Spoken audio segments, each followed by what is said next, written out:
सांगड़ वफाकी हुकूमत की जानिब से दरियाए सिंध पर अरसा की जानिब से 6 किनाल बनाने की मंजूरी के खिलाफ सांगड़ के मुख्तलिफ तंजीमों की जानिब से प्रेस क्लब सांगड़ में एक अहम मीटिंग का इनकाद किया गया, जिसमें तमाम तंजीमों के सरबराहान मौजूद थे और अपने अपने ख्यालात का इजहार करते हुए इनका कहना था मेन हींअर इशू जेको आहे कैनालनि जे हवाले सां त सॼी सिंध में एहतिजाजी मुज़ाहिरा थियनि।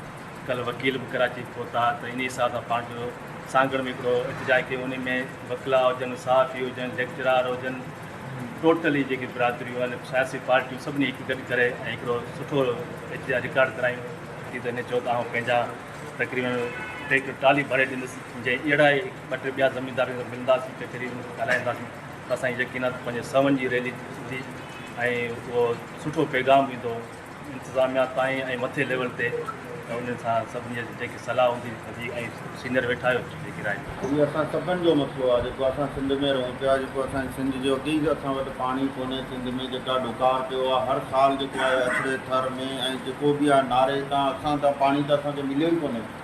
हींअर जेका 6 कैनाल खोलणु चाहिनि था या उन्हनि खे ठाहिणु चाहिनि था, असां उन्हनि तव्हां सां गॾु आहियूं। असांजो प्रेस क्लब सॼो ऐं पंहिंजी ज़िमेदारी जनरल सेक्रेटरी चवां थो तव्हांखे, तव्हां सां गॾु हूंदासीं। तव्हांजी जेका बि ख़बर हूंदी या जेको बि मामिलो हूंदो असां तव्हां सां गॾु आहियूं। ऐं सिंध कैनाल जो जेका हीअ घाड़ो आहे हिनखे न लॻण ॾींदा। छो त दरिया को सिर्फ़ु जेको आहे सो हिकिड़े तबिके जे लाइ जेको आहे सो न आहे। हीअ जेके दरिया आहिनि इहे जेका तहज़ीबुनि जा ख़ालिक आहिनि ऐं तहज़ीबूं जेके आहिनि उहे ज़ाहिर असांजी सुञाणप आहिनि। तहज़ीबुनि में मुआशी ज़िंदगी बची थी वञे, समाजी ज़िंदगी बची थी वञे। हर जेको आहे सो तबिके जो माण्हू हुनजो जेको आहे लाॻापो इन पाणी सां आहे। ऐं दरिया जेके आहिनि कुदरत जी तरफ़ां जेको आहे उहो हिकिड़ी नेमत आहे।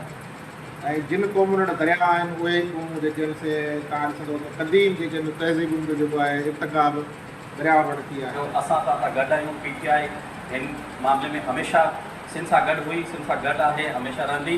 ऐं असांजे लीडर जो बि इहो ई मंशूर आहे कि सिंध ते घाड़ो नामंज़ूर आहे, इहो कैनाल असांखे नामंज़ूर आहे।